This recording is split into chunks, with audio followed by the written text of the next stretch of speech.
Hello, good day. This is the Maritime Aviator Vlog Journal Session 109, and this is Snail. Well, actually, I'm just changing my code name. It's no longer Snail.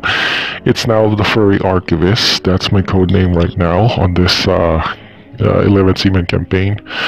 So, of course, I have to do this regularly just to keep on,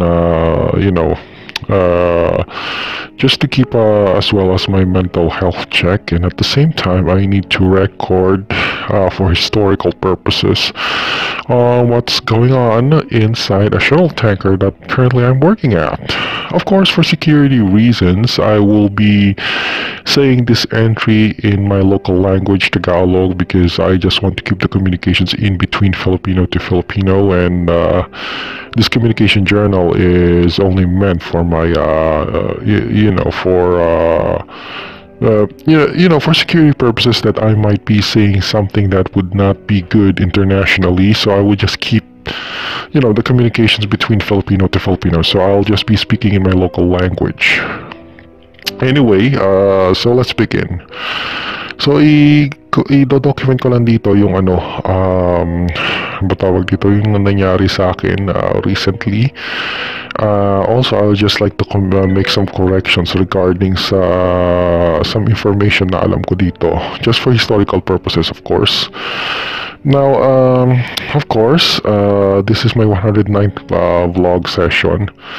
Now, gusto ko lang sabihin na ang Saturday morning routine pala dito sa shuttle tanker sa barkong ito is mag-test ng mga alarm. And isa sa mga pinatest sa akin ay yung bilge alarm ng Boston Store. Apparently, na-discover ko na tatlo palang klase dito sa barko na to, specifically ang bilge alarm nila. Sa Boston Store, dalawa ang bilge alarm. Isang port at isang starboard side, at kailangan kong itawag yun. And isa pa, at yung ikatatlo is yung nasa loob ng hydraulic room, which is kailangan ko rin itawag. Also, kailangan ko din buksan pala ang yung tinatawag na bow thruster room fan para maka-enter sa bow thruster room, kasi DPS shuttle tanker to, dynamic positioning system, something like that. Anyway, yun nga, sa bow thruster room meron pa pala silang pinaka-ilalim ng barko na kung saan para na siyang madilim at swampy na area. So, yun lang, kailangan kong itest yung bilge alarm doon. Tapos, yung daily routines nito is, yun nga, kailangan ko pang pagkatapos ng bow thruster room is may pinatest pa sa akin or pinatest sa amin, kasi dalawa kami noon, yung HPR bilge alarm, which is papasok na naman ako sa isang enclosed space dito sa may starboard located. Unfortunately, due to security concerns, hindi ko mapapakita on video kasi right now, kasi yun nga, everything here is also monitored, and nahihirapan ako sa security. I've already fixed yung yung spy camera ko. Ang nagiging problema ko na lang recently kasi is yung paano ako makakuha ng videos, given kasi na may kasama ako lagi na I don't like na may nakatingin lagi sa akin. Ito yung pinoproblema ko dito, yung kasama ko kasi baka isubong ako, alam mo na, may mga, and given sa situation ko na may bullying at harassment at may trust issues ako, it's best I should not take the risk sa mga ganyang bagay. Anyway, gusto ko lang i-tell dito yung isang incident na regarding sa crane test, kaya habang kasama ko si AB Magulang. Apparently, alam mo yung klase na pinapatest sa'yo yung isang crane test, tapos dinadahan-dahan mo, tapos dinadahan-dahan ko para mag-slay or yung boom gumalaw from left to right, so dinadahan-dahan ko lang. Akalain mo ba, bila niya pinasabi sa ang bagal naman, tapos ginanon niya yung kamay ko doon sa pinaka-control lever doon. So syempre, napag-ganon, napaurangon. So napag-ganon ako ng gusto doon sa crane, munti ka pa mabulyaso. At ang resulta nun is munti ka na matanggal yung handle nung lever sa crane. Tapos, ang nangyari pa, siya na nga itong nantabig ng crane checking, parang sinasabi niya kasalanan ko pa daw dahil nilakasan ko daw yung parang tulak do sa lever.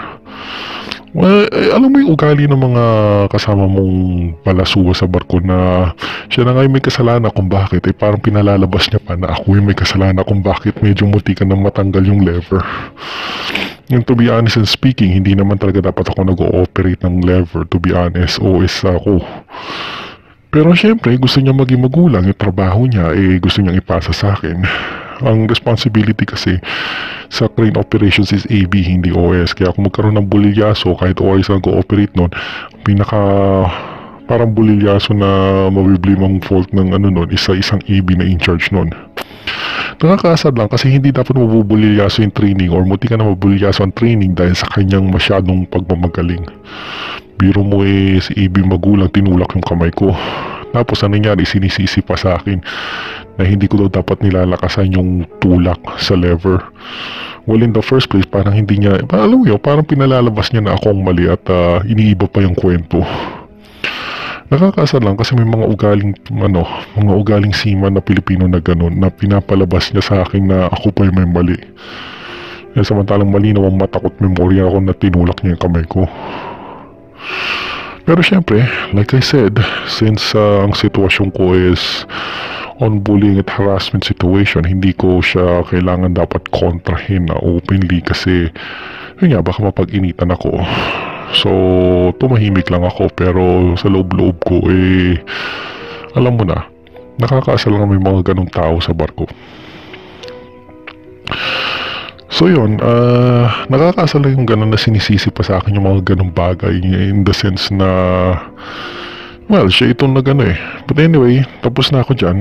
Ayoko nang ukatin pa yung mga gano'n pero nakakaasar lang yung mga ganyan tao na bulilyaso niya ako pa, isisisi pa sa akin.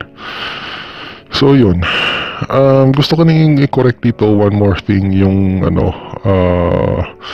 may bala ako ng tabi. Gusto ko lang i-correct dito yung work schedules dito sa barko. Now, officially, of course, every day is still Monday pa rin dito. Unfortunately, sa kasamang palad yan na sitwasyon ko. At mananatiling ganito for the next 5 months. So, every day is Monday. So, araw-araw may trabaho, practically no rest days. Ang linggo dito, ang work schedule dito is very similar do sa kinasusuklaman ko na company dati, yung UPL Shell. Na ang Sundays is half day, and ang Sabado is full day na may trabaho. So, may pahinga siya ng half day sa Sunday, pero kung titignan mo in a practical level, every day is Monday pa rin. So, yun lang. Gusto ko lang i-correct yung part na yon. Now, of course, dayman ako, kaya gano'n. Kung dayman ako at wala sa puerto yung barko, or wala sa pantalan. Pero kung gwardiya-gwardiya ako, which is yun ang mangyayari sa akin after itong buwan na to, na hindi ako makakapag-dayman probably until pauwi na ako, or makipag-dayman ever again hanggang pagpa-umuwi ako at matapos kong kontrata kung matatapos ko.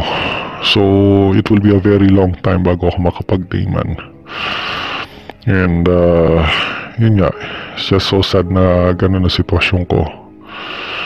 So, yun lang, gusto ko lang i-correct na yung regarding sa work schedules. So, kung dayman ka, at least meron kang at least roughly 6 hours na pahinga. So, gusto ko lang kaya pala yung mga kasama ko dito ng mga AB parang hagul at takam na maging dayman. It's just, kung paano mo masasabi yun, parang kailangan ko pa makipagkompetensya para sa isang dayman position dito sa barkong ito, samantalang sa crude oil tanker, yun nga, libre at privileyo mo talaga as a dayman, as an OS na, Sabado mo is half day, Linggo is pahinga. Dito, yung whole days mo na nga dito, practically yung buong linggo mo na nga dito is walang pahinga, parang pinagkukompetensya pa. It's just, I don't know, parang napaka-cheap ng dating at ewan kung paano masabihin mo to, parang nakakababa. Isipin mo, kailangan mo makipagkompetensya sa isang bagay na libre naman na tinatamasa ng mga taga-crude oil tanker at VLCC. Samantalang dito, yung mga nagtatrabaho sa VLCC at crude oil, samantalang dito sa DPS shuttle tanker, parang naging pribilehiyo pa. Actually, hindi naman pribilehiyo yun. Ewan ko dito bakit yun ang parang interpretation nila, pribilehiyo ang paging dayman at the rest days. Samantalang sa pinanggalingan ko na crude oil at VLCC, it's your right na magkaroon ka ng Sabado, half day at Linggo para sa tinatawag na work rest days. At ewan ko, just kung sino man nag-set up ng rules dito sa barkong ito is parang napaka-cheap ng dating niya sa buhay at napaka-baba. And definitely may disregard siya sa tinatawag na work rest days. Wala lang. It's just nakakapanibago lang at parang nakakapanghinayang na ganito yung sistema na dinatnan ko, and yung mga bagay na tinatamasa ko freely nang hindi ko kailangan makipagkumpetensya sa mga EB, dito parang kailangan mo pang gawin yun. Anyway, I'm just saying this because of course ang contract ko lang naman dito is at least remaining is 5 months. After nito, I've already said and I will say it clear na pagkatapos nito balik ako sa crude oil at VLCC. And I don't give a frack about dito sa na to. Kung gusto nila magtiyaga dito sa company na to at ganun ang policy nila, then more power to them. Pero ako, hindi ko magtitiis sa mga ganitong bagay dahil hindi naman kailangan magtiis para sa ganyan. Pero mo, Sabado at Linggo mo kailangan mo pang makipagkompetensya. Kung samantalang sa VLCC at crude oil, kung maganda ang patakaran, pinamimigay lang ng libre. Just, I don't know, nakaka-cheap talaga yung dahilan na ganun. Yung ganong klaseng policy. Now, also, nung kahapon, gusto ko ding i-report since nandito na rin naman, nagkaroon kami ng bingo game event, parang favorite pastime dito sa barkong nito. Obviously may prizes, pero of course, honestly wala akong given with my situation at medyo depressing ang situation ko at I'm not really happy sa ko. Bala ko sanang hindi umattend, pero syempre pag hindi naman ako umattend, mababranded ako sa antisocial at syempre ayoko naman na mabranded ng ganun, at pag naging antisocial ako, definitely mapag-initan pa ako. So syempre kailangan kong makisakay at makiride on, at least kahit sa plastikan level lang. So syempre naki-attend ako nun. Honestly, yung sinasabi nating spirit of fun do sa event na yun hindi ko maramdaman for some reasons. Maybe sila, aliw na aliw sila at fans na sila sa ganun, pero parang sa akin, ewan ko, parang detach ako sa surroundings Sila ang umingiti kung tumatawa ako, I just didn't find yung ganung bagay na nakakatawa at nakakangiti given with my situation. I don't know, pero umattend na rin din ako dati ng mga bingo sessions na ganyan na gameplay or bingo event sa barko.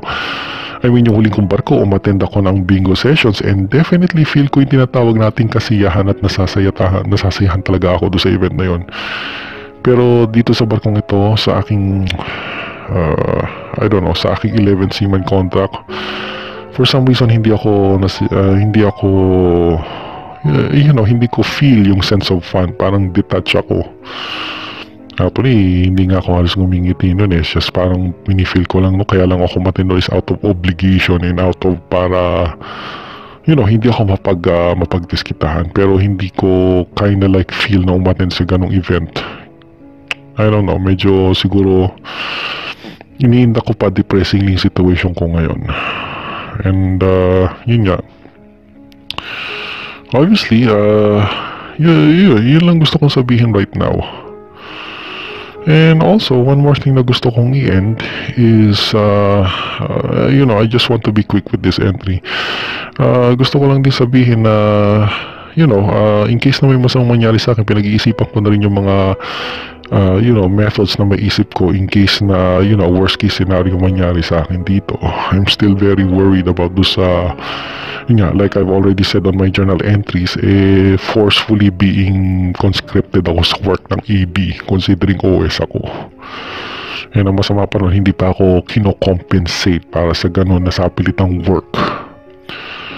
Yung sahod ko, sahod ng OS, and trabaho ng EB, and hindi ako kino-compensate even, I don't know, I'm just disgruntled talaga ako ngayon. It's just, hindi ko ma-explain yung feeling ko ngayon. Para akong frustrated, angry, and at the same time depressing yung situation ko. Naghalo-halo sa ganon, and dinagdagan pa nitong isang ungas na kasama ko dito na si AB magulang na nanggugulang at nambubulit na nga haras pa, complete with imitation at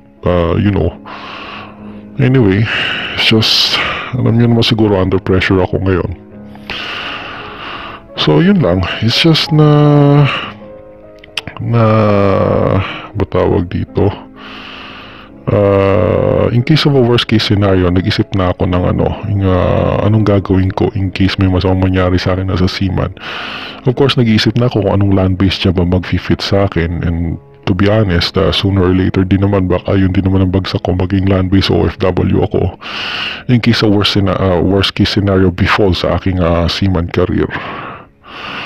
Now, regarding sa aviation career ko, well, obviously, it takes a lot of money, and I'm not exactly sure kung talaga magti-take off talaga yun. Kasi, given with my, situation. Pero, ang pinaka-nearest na stable ngayon, na achievable, is probably i-convert ko yung sarili ko, in case of worst, is i-convert ko yung sarili ko as more like general skill labor na OFW. Now sa seaman, yun din ang dahilan ko. I was being practical. Sa seaman, ito yung isa sa life hacks na gusto kong share. As a seaman, hindi dapat tayong matakot na matanggal sa pagbabarko. Ang matakot tayo is kung wala tayong abilidad or wala tayong alam na trabaho bukod pa sa pagbabarko. Doon tayong matakot. Ang sa akin naman, hindi naman question yon. Marami naman akong at least alam na trabaho tayo, yung abilidad ko na, kaya ko magtrabaho kahit hindi ako seaman. And I've already tested that twice nung kadete ako na seaman. Nagtry ako mag-work sa land-based. Pero of course, syempre sa land-based OFW, it's a totally new ball game pa sa akin. Pero, yun nga, I'm looking for that kind of possibility din naman. Just in case, as an assurance, of course. Well, may offer yung isa ko nakita sa land-based, pero right now, yun nga, masasabi ko is just only a suggestion at insights. I will still continue to investigate kung paano, mamuhay ng hindi isang seaman na as a land-based OFW in case, yun nga, in case na may worst things might happen sa akin sa career ko sa pagsiseaman. So for now,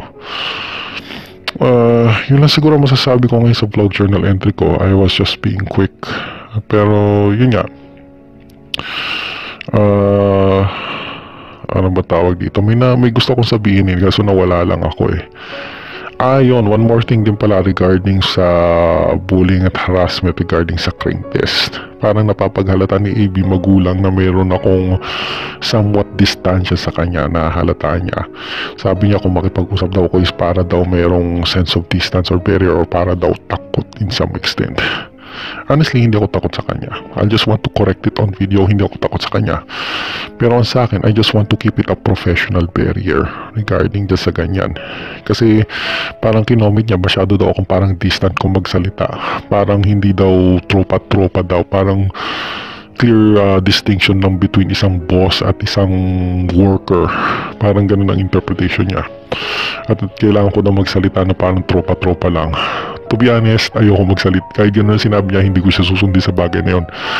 Kasi out of my experience sa mga bullying at harassment, at marami na akong na-experience na ganyan, nangyari sa akin yan nung sa UPL Shell, at nangyari din sa akin yan nung kadete na kinausap ko yung nambubuli sa akin na parang tropa-tropa, and guess what kung anong nangyari sa akin. Lalo ako na-bully. Na ang rason kaya niya lang sinasabi yan kasi probably hindi niya siguro ako mabasa kung ano yung nasa utak ko. Or probably hindi niya malaman kung paano ako mabully. No, kung may nagsabi sa inyo na ganyang isang bagay, kung binubuli kayo, mas lalo niyong i-maintain dapat ang distance nyo. Remember, hindi mo kailangan makipagkaibigan sa mga, sa mga nanonood nito, hindi nyo kailangan na makipagkaibigan sa mga ganyang klaseng tao. Nandito tayo para magtrabaho, hindi tayo nandito para makipagkaibigan. And as far as I'm concerned, let's keep things professional. Siya isang AB, ako isang OS, and I just keep the professional barrier. Kasi pagka ganyan, parang tinatansya ka niya psychological wise, ito masasabi ko, parang tinatansya ka niya or tinitest ka niya kung saan ka bibirahin niya ng kanyang bullying at harassment. Just so happens yun sa akin, probably nahihirapan siyang basahin ako. Well, hindi naman ako ignorante kasi 11 years na ako or 12 years na ako nagbabarko. O tama to. Actually, 13 years na ako nagbabarko, to be specific. And, ginawa ko na yan dati out of 2 experience na may nambulis na nagharas sa akin and it turned out for the worst. Of course, hindi ko nagagawin yun for the 3rd time na makipag-usap ako ng tropa-tropa. I will keep my professional distance sa kanya para hindi niya ako mapasa regarding sa ganyan. And as far as I'm concerned, hindi ko rin siya kaibigan. Yun yung tinatawag natin sa salita sa lupa na do not talk to strangers. Hindi ko siya kilala at hindi niya ako kilala. And it's best we keep it that way. Tsaka ayoko makipag-usap na parang tropa-tropa sa kanya kasi wala namang rason at wala naman talagang justification. I just want to keep it things professionally para yung professional barrier. And like I said, hindi tayo nandito para makipagkaibigan. Nandito tayo para magtrabaho. And at the same time, on my case, makasurvive ako. On my case specifically is makasurvive ako for the next 5 months. At saka sigurado naman ako hindi ko naman yung makikita by next contract ko. Let alone dahil syempre mag-iiba ako ng principal, iba ako ng company. So itong si AB Magulang makikita ko lang ngayon for the next 5 months and that no more beyond that. Hanggang matapos lang ang kontrata ko and that's it. So yun lang, ang sa akin lang naman is nice try na sabihin niya na para makipag-usap ako ng tropa-tropa, kausapin niya yung pagong. Pero hindi ako aano sa ganyang klaseng pananalita at hindi ko kakagatin yan at hindi ako papain sa ganyan. Kasi pag ginawa ko yan, sigurado na mahahanapan niya ako ng butas kung paano niya ako ibuli lalo at pagtaasan ng boses. Or who knows, in my cases, sigawan pa. Which nangyari sa akin nung dalawang bullying at harassment experiences ko nung kadete ako at nung sa UPL Shell. Like I said, nandito tayo to be professional. We're just keeping things professional and keep it the way as it is. Kaya kung may nagsabi sa inyo, sa mga nanonood, kung may nagsabi sa inyo ng ganyan klase ng tao, it's best you keep it professional na lang. Hindi tayo magsasabi sa sarili natin kung okay silang tao o hindi sila. At sino ba sila para diktahan tayo kung ano iniisip natin, di ba? So I guess yun lang muna ang gusto kong i-mention sa aking vlog journal session 109 right now. So yun lang. Medyo hindi ko nakuha lahat ng detalye kasi this happened kahapon and I should have dapat kahapon ko pa to binlog, so nakalimutan ko yung mga ibang detalye. Pero yun lang. So yun nga, hindi ako makikipag-usap kay AB Magulang na parang tropa-tropa lang. Kung gusto niya mangyari yun, kausapin niya muna ang pagong. Anyway, yun lang siguro. This is the Furry Archivist ending my vlog journal session 109. And have a great day everyone and see you around next time. Bye bye for now.